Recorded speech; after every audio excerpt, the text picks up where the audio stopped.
Welcome back to the Connected Sensors Water Audit demonstration. This video is a walkthrough of the report summary that you'll be receiving in your inbox after completing the water audit tool. At the top of the report, you'll find your property's details, and if you use a water testing strip, you'll find the metadata that you recorded directly under that. Let's go through each water quality benchmark and I'll guide you through their acceptable ranges. Total water hardness should be between 250 to 500. Free chlorine should be between 1 and 3, but in this instance 0.8 is still in an acceptable range. Total chlorine should be between 1 and 3 as well. Cyanuric acid should be between 30 and 100. Total alkalinity between 80 and 120. In this case, the total alkalinity falls below the normal range. And lastly, your water's pH should be between 7 and 8. Moving on, you're shown your projected monthly and annual savings pertaining to water usage and water costs. You're also given the estimated period for paying back your once-off expenses on upgrades, and by which month you're likely to see a return on this investment.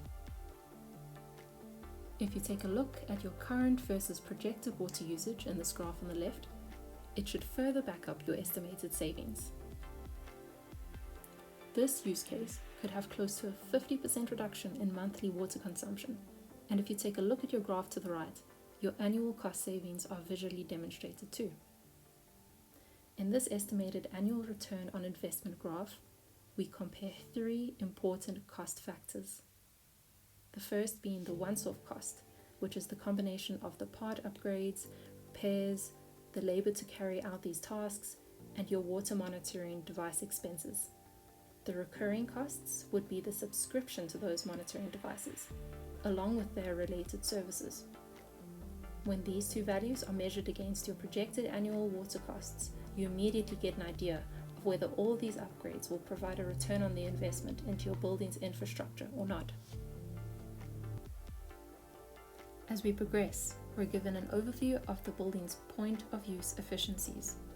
This table on the left compares the offered consumption rates against your actual rates and shows you the percentage inefficiency improvement in this column. The savings after fixture upgrades pie chart to the right gives you an idea of how each of your water use point savings are ranked. In this case, we can see that the shower heads would show the biggest efficiency improvement, closely followed by the toilets, then bathroom faucets. In the next section, you have a more detailed table that shows you how your water is potentially wasted. We have the percentage of audited units that were defective or leaking, and where the rest of them were grouped in terms of their recorded flow rate efficiencies. In this example, we can see that the building's toilets are quite efficient, with 75% of the audited units being less than or equal to the proposed flush rate. This also confirms that if the shower heads were to be replaced, they would offer the largest improvement percentage, since most of them operate at a very high flow rate.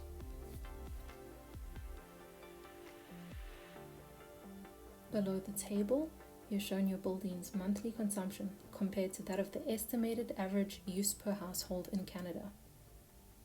At the bottom of the report, you can find the source link to this information. In this section, you're simply given a breakdown of each upgrade expense, all the parts, the labor, and maintenance.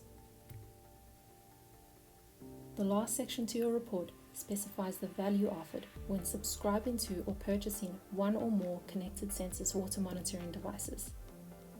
Included in the first year costs, you'll get use point upgrades, repairs and replacements according to the problem areas highlighted in your audit. Every year that follows, you'll be given access to continuous leak detection, consumption monitoring, reporting, as well as your own live dashboards and real-time alerts. Thanks for watching. You can find more details on our product and service offerings on our website at connectedsensors.ca.